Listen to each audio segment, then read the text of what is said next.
Thank you, Minister. David, I am really delighted to be here. It's the first time I've ever been. I've been in Sydney for 3 days, so I am full of opinions, which are mercifully completely unattached at this point, and I'll try and share them with you. This is a marvelous conference, and it's a very imaginative way of proceeding. What I want to take you through essentially is the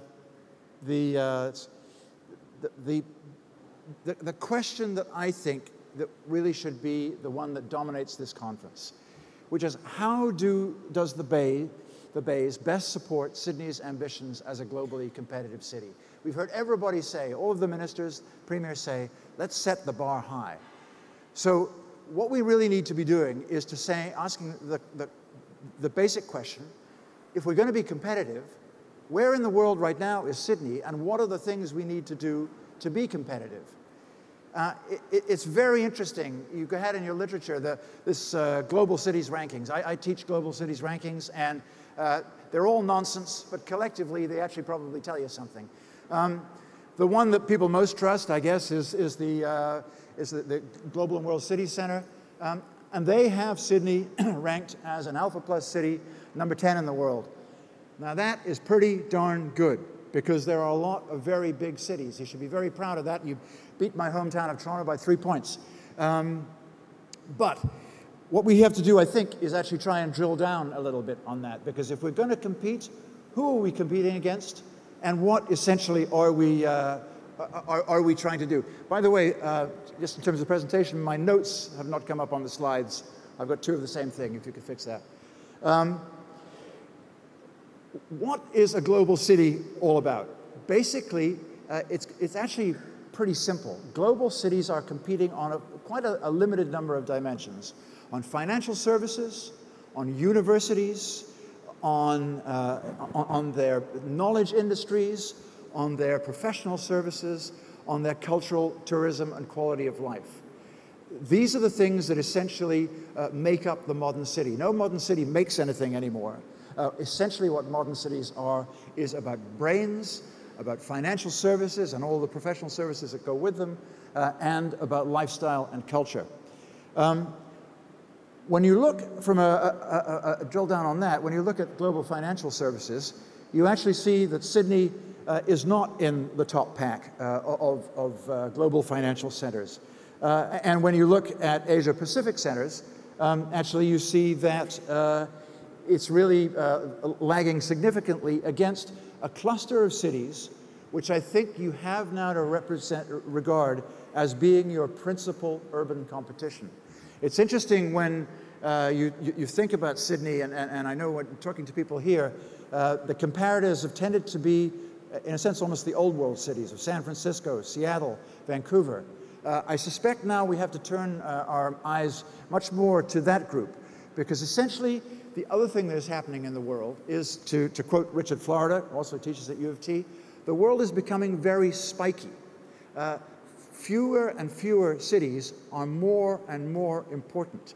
It's extremely hard for a city to stay up in the top of the top division as you are right now, and especially when you have a group of cities of this kind of energy and dynamism coming at your heels. The next big thing, essentially, is universities. By universities, I mean universities, health sciences, hospitals, knowledge industries, that great cluster of brain work that essentially is driving the modern economy. Again, it's interesting to look at these university rankings. I mean, nothing sets an academic's teeth quite on edge as university rankings. But again, they're telling us, I think, a bit of a message. One of the interesting things, just again from away, I notice, is actually Sydney in Australia doesn't have very many universities. Boston, which is a city your size, has 35 degree granting institutions. You are adding about 100,000 people a year, 2 million people, I think, by 2030. Ask yourself how many universities a city of 2 million people would have. So if you're adding that population, are you just adding to what's here, or are you going to try and make a transformational change in terms of what your educational offer is? Also, again, look at who's ahead of you from your competitor cities in that ranking. If you go to Singapore, you know the utter a determination that the National University of Singapore is trying to propel itself up those rankings. This is, again, I think something, we'll talk about how this impacts the Bay, but let's just talk right now about the other structural elements of the economy. Connectivity. If you're going to be a trading city, if you're going to be a connected city, essentially two things are critical: airports and broadbands. Now, this is a bit of a tricky map to interpret it, but I'll take you through it. Essentially, if you look down on the bottom corner there, you can see SY, that's Sydney, and then you can see a pair of cities, New York and London. New York and London are the best connected cities in the world. And then you have the heavy blue, they are the next best set of connected, and Sydney further down in the middle tier there. Now this data, I have to say, is a bit old. The current map is not nearly as pretty as this one, so I decided we'd have a pretty map rather than the current one. But it is indicating an issue, which is if you're going to be a trading city, if you're going to be a global city, connectivity is absolutely critical. Why is this important for the bays? Because if you're going to do things at the bays that relate to your international global status, then you better make sure that people can get there. Now here, obviously, is where your city and my city score out wonderfully. The Economist didn't know that it's -9 in Toronto right now, obviously, so we would have reversed the order if they'd known that. But you are clearly a city that has an extraordinary quality of life. And this is an incredible asset. It might also be, in a sense, something that lulls you into a state of complacency, so you have to be careful about it. We have to be careful about it in our city. But again, in terms of what your offer is to the world, it is a critical component of that. So when we look at a kind of composite thing, PricewaterhouseCoopers has done this, where are you? You're kind of middling as a gateway, not very striking in terms of transportation and infrastructure, top of the list in terms of demographic and livability, and up there in terms of economic clout. So where in the world is Sydney? You're an Alpha Plus global city, and your job is to stay there, and it's going to be really tough in the next couple of decades to stay there given the competition. You've got substantial business clout, but clearly there are lines of business having to do with mining, having to do with infrastructure financing that clearly could be developed at a much more global level. You are right now a secondary financial center. I know everybody hates banks, but banks are actually the fuel of the whole professional economy. So it's very important to make sure that that is thriving. Your educational offer, is there an opportunity for a step change here? And in terms of connectivity, again, you know this better than I do, but it seems to me that there's some room for improvement there. So, quality of life, absolutely one of your strongest assets. So the takeaway from this, I've been having thoughts every way through. I've got 10 thoughts I'm going to share with you because this is Think Cities. And the first thought is you got to make sure this site is dedicated to investment, not consumption. What do I mean by that? Consumption is local facilities, local parks, recreational activities, retail activities, and maybe even to some extent residential.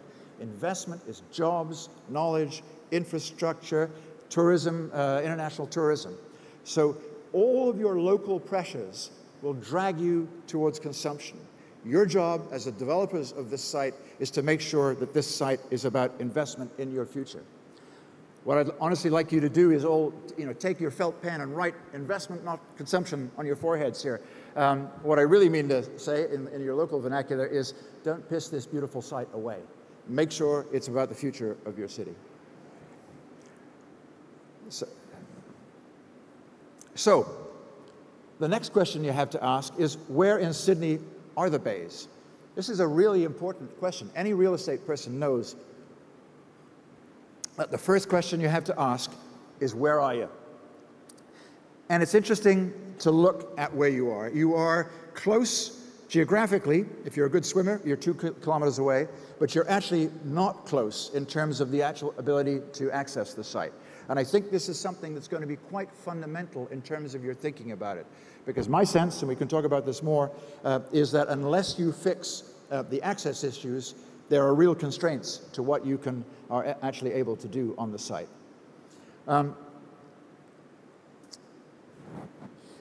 I want to take you through a few precedents because there are a lot of examples where exactly this problem has existed. Manchester, where I'm doing a lot of work, has a problem. This is Salford Quays, which is essentially their waterfront, but the city centre is actually at some remove. It's a very interesting object lesson. This is a project that was started in the mid-'80s, and essentially a couple of cultural buildings you can see in the foreground there, Imperial War Museum and the Lowry Centre were built, beautiful buildings, but I got to tell you, they didn't have the critical mass. They couldn't pull stuff out there on their own. It wasn't until Media City, the BBC complex, came out, and then with that you got transit. And cultural buildings don't drive transit. You need employment to drive transit. So there's some important lessons from Manchester. It takes time. You've got to learn to start, but then it takes time from 1986 to the present to actually develop the way the plan unfolds. You won't get transit right immediately. Transit has a 10-year lead at best, and so figuring out what you do until that comes is going to be an absolutely critical question. It's interesting to go to San Francisco. A similar problem here. City Center and then Mission Bay further down to the south. You can see something that is true for your site, true of a lot of sites we're seeing here. You've got a great big expressway, looks like fantastic accessibility. The only problem is you can't get off it to the site. This was a site that was close but not accessible. It's also a site, I think there have been more award-winning master plans for this site than probably any other scheme I know around the world. It wasn't until something that was never contemplated in the master plan happened, which was the University of California, San Francisco come along, and that fueled, it was targeted at biomedical, that fueled a developer, Alexandria, to come and build biomedical facilities close to that. And that allowed the change that we're now seeing, which is the addition of residential and creating of place. So the message here essentially is that you have to have something hefty, like a university, like an office complex, to drag the transit. At that point, you can start to hang all of the other things you want to do off the site. The other message here, a critical one for you all, is resist the isms. Everybody gets religious about waterfront development. It's an amazing thing. They all want to create the New Jerusalem. It's all got to be perfect. It's got to be environmentalism-y. It's got to be new urbanism-y. It's got to be, you know, the most perfect design, the most perfect affordable housing. Everybody will have a pet project. I'm sure that David has had endless people queuing up to tell him exactly what he should be doing and exactly what should happen there. It doesn't work like that. And if you do that, you actually, if you respond immediately to those things, you actually won't get the outcome that you're looking for. I love the fact that in your notes, your briefing notes, you had a quote from John Lennon, with the wonderful quote that every planner should have in his back pocket, which is, "Life is what happens when you're making other plans." It's interesting, I think there's another quote we should use from that other great urban philosopher, Mick Jagger, and what he said was, you can't always get what you want, but you just might find you get what you need. And that is really important to distinguish between wants and needs in a project of this scale. I'll take you to Toronto. Again, we've got a similar situation, a wonderful waterfront right on a glorious lake, glorious inner harbor, fantastically thriving, booming city. Again, an expressway that you can't actually get off to access these lands, and no transit. It's the same kind of remove from the city center. And we have been working diligently to try and narrow that gap. It's taken a remarkable amount of time to actually get the first phases of development, which you can see here now. All of those parking lots and all of those waterfront sites are now under development or in the very near future. You'll also see, by the way, in the middle of this, there's a sugar factory. We shouldn't get hung up on the close relationships of industrial uses and residential and park uses. In fact, I think they really work to help each other. What really got this going, again, was an educational building. We built this in the last financial crisis, and this completely changed the accessibility and the image of the site and made bidding on residential projects later much, much better. The message from this: beware of the blob. What's the blob? Today I open the Sydney Morning Herald and I see one mayor saying this is all a sham. I go on further and I see the Port Authority putting out a RFP for lease proposals for Whites Bay. There were 51 approval agencies for the Toronto waterfront. There are we're a federal system, so 3 governments on different electoral cycles. There are just a panoply of EAs. I think we had to have 300 EAs. We whittled them down to about 100. The blob is this mass of regulation, politics mess that will swamp you if you can't control it. You have to buffalo your way through this in some way. Where do we go? We come back to the bays. So what should happen here?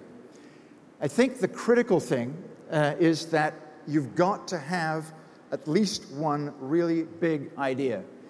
There's a kind of principle of levers here. You have to drag the city energy out to this site. You're going to need transit to do it. You will need a big object to lever that transit. But a big object isn't enough. You've got to have a whole series of mid-sized activities, and we'll talk about what those might be. And then you've got to make the sense of texture, of place, of excitement. You've got to litter the bays with small. So what do we mean by big? Well, clearly universities are big, and it's interesting how in a whole series of projects, it's been the universities that have been the fuel. When we go to London's Olympic Park, University College London, Queen Mary College are moving out to the Olympic Park. We saw the role yesterday in King's Cross played by the University of the Arts. The next big is financial centers. You may be undershooting as a financial center. Now, I'm not sure you want to do Pudong in the bays, but you do have to think about is there some role, is there another CBD that could be the big use that takes place here. Canary Wharf, it's very interesting. I spent a lot of time working on Canary Wharf. It was never contemplated by any plan. When it started, everybody hated it, from Prince Charles down.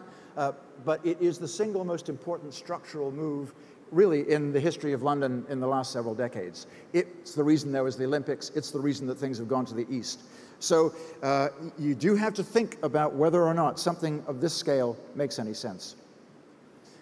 Projects trump plans. What this means essentially is that you can't plan your way out of this problem. You have to know exactly what these big things can be and essentially decide what they are and let them drive the process. Corporate campuses, it's interesting, Amazon and Google have been very effective agents of regeneration. I'm not sure if there's a corporate organization of this scale, but that's certainly something to investigate. Research complexes, the Cornell Tech University, Science University, frankly one of the best economic development initiatives in the world, spawning essentially a marvelous new university in the center of New York City. And a similar project that I'm going to talk about this afternoon in Toronto that's been very effective in marrying hospitals, universities, finance, and knowledge industries. Universities, as we all know, are full of very brainy people, but they ain't necessarily smart. The trick is to put those two things together, and there's a real opportunity here, I think, to create that place. If you're going to do a destination, then this has to be a destination that's aimed at improving your tourism responsiveness, and the bar has got set pretty high. You can see what Chicago did. It spent a lot of money on this, about half of which was philanthropic. About, I think, 200 million of this was philanthropic. And so there's a real question about whether or not this is the right place or the right idea. I am hugely struck by what's going on in Singapore. I mean, this is a place which has really understood its attempt to reposition itself. So this is a park, sure, but this is really one of the world's most extraordinary tourist destinations, indoor and outdoor, and on that hung both museums and destination retail. It's a very interesting combination here that clearly we have to look at. And cultural buildings, clearly when you're out on the point of Glebe Island, you say, can we do something there? But we don't need to do this. Is a wonderful opera house. You've got one of these. But what you can see this opera house has done is to bring a whole bunch of development along with it. And that's the trick that we want to pull off here. The Fan Pier Institute for Contemporary Arts in Boston is a very good example of this. Again, at some remove from the city center, dragging development around it by creating the there. I'm working up in Cardiff right now, from New South Wales to South Wales.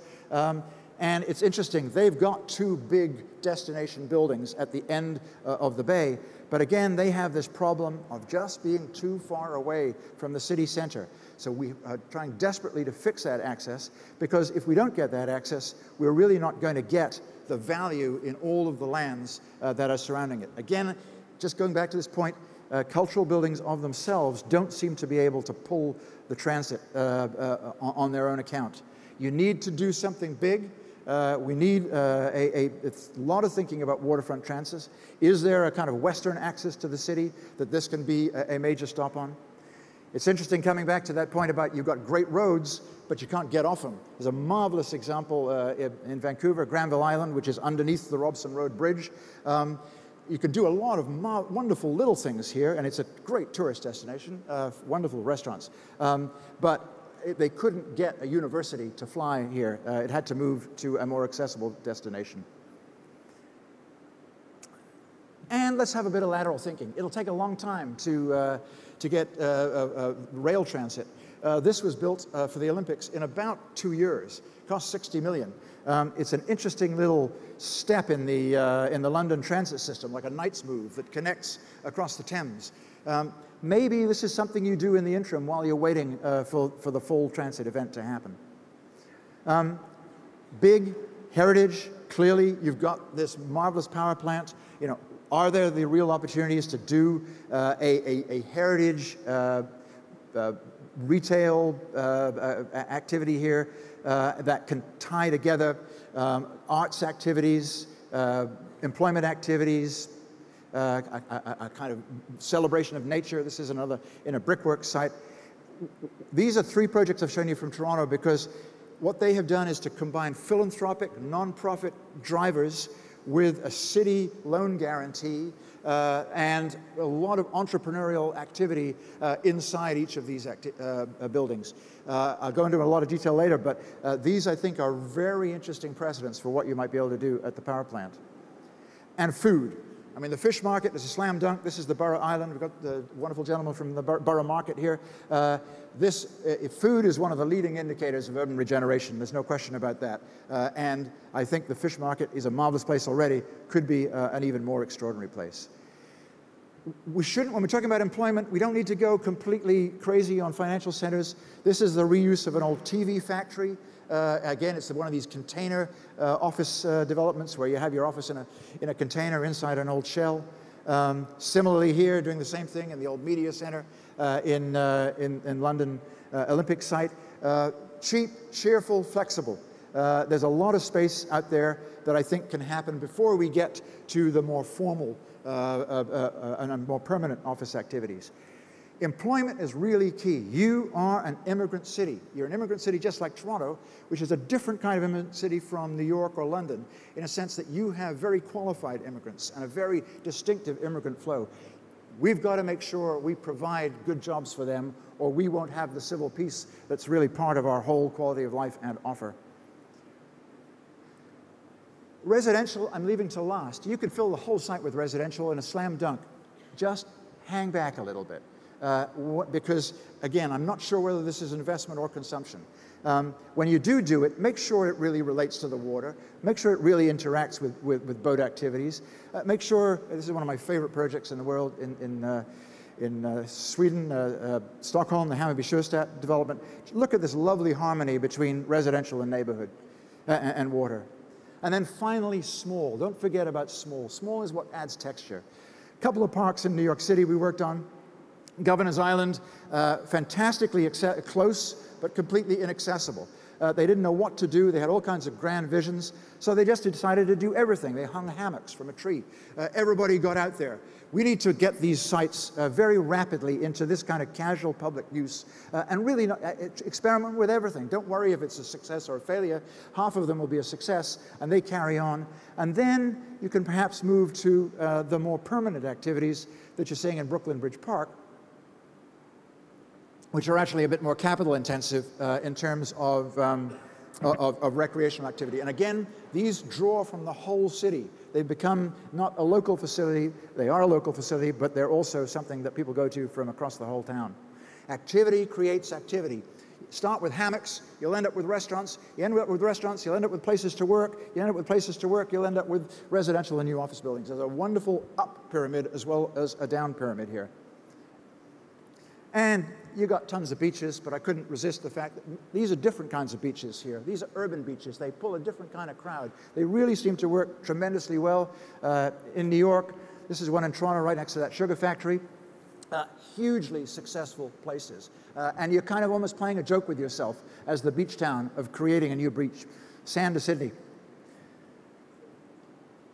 And the simplest things. Just get the promenade all the way around as much as you can. It's just connect. It's amazing how much activity. You can see that already from Roselle Bay, what happens when you just connect these walkways. You trust people to figure out what it is they want to do if you just give them the opportunity. And they, in a sense, will be the leaders to where their activity should take place. It's also important because the fundamental rule of urban planning, all politics is local. This is interestingly said by Tip O'Neill just before he fleeced the U.S. national government for about $15 million to pay for the big dig in Boston. But he understood that the way you did that was you kept local folks happy. Local folks are kept happy by promenades, by access, by local recreation facilities. If you've got that working, then you can have the big ideas. So those are my 10 thoughts for Think New, Thinking Cities, and I hope that they will be of use to you in terms of doing what is exactly the sensible thing to do that David is invested with, which is to have a strategic plan which essentially isn't that highly detailed physical plan that can so often lead you astray. You'll need that, but first of all, you have these thoughts, solve these problems, and keep front of mind that global competitive city. That is your job. That is the job of this site. Thank you very much indeed.